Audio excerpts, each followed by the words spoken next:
Hello, this week's Parshiot are Acharei Mot and Kedoshim, double, and I'd like to take a minute to look in Kedoshim where God says, V'ahavta l'reacha kamocha, to love your fellow as yourself. Now this is three things in one. It's a commandment from God to us, it's a psychoanalytic statement, and it's instruction for us on how to achieve it. How so? Okay, commandment's obvious. God says, love your fellow as yourself. Why is it a psychoanalytic statement? Now, v'ahavta l'reacha, you love your fellow. A lot of times people, how they feel about others is kamocha, how they feel about themselves.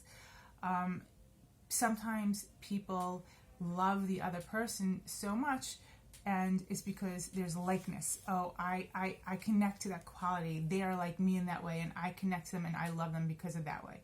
Then there's the opposite. A lot of times people don't like somebody or hate somebody because they say they are the extreme opposite of me. I would never be like that. I would never do such and such a thing. And they think that they're so different from them.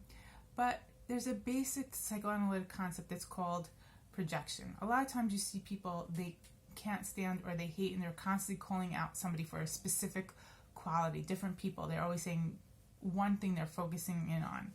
And a lot of times the reason why they're so focused on that one thing is because it's something that they have in themselves that they cannot stand in themselves. And they're trying so hard to distance from that. And sometimes you'll say, no, it's not true. I hate somebody else. I would never do what they do. If you look at my life, I never do things like that.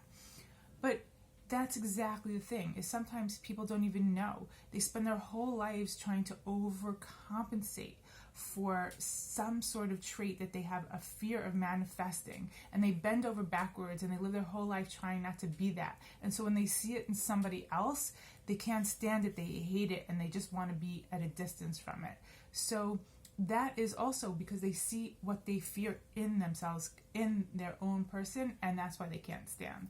So a lot of times love and hate all has to do reflecting back on how you feel about yourself. So you love your fellow, it shows so much about how you feel about yourself is how you feel about others. It's a testimony about your own self, how you see yourself and how you feel about yourself and what you like and what you don't like. And it's reflected in how you feel towards others. So now what do you do? What do you do when you have somebody else that you can't stand and that they have these qualities that you can't stand? How are you supposed to love them like you love yourselves? And sometimes people don't even love themselves. And how are you supposed to love somebody like you love themselves? That's not going to do them any good. You can't stand yourself. Some people are like that. So that's where the instruction comes in. God says, V'ahavta l'reacha kamocha, you should love. Ahavta is a combination of the word hav, which means to give of yourself. Even if you don't love yourself, just keep giving of your other self. Invest in the other person of yourself, and eventually you'll come to love them. They will be like you because you've invested. People love what they invest in. The more you give somebody, the more you love them. That's why we love our children so much, because we've given so much of ourselves. And through that giving, through that investment of your own being, you just love the other person. And it doesn't only help you love the other person, it also helps the people who have a low self-esteem, people who don't feel good about themselves. The more that they give to other people, the more they end up feeling good about themselves, and the more they end up loving themselves.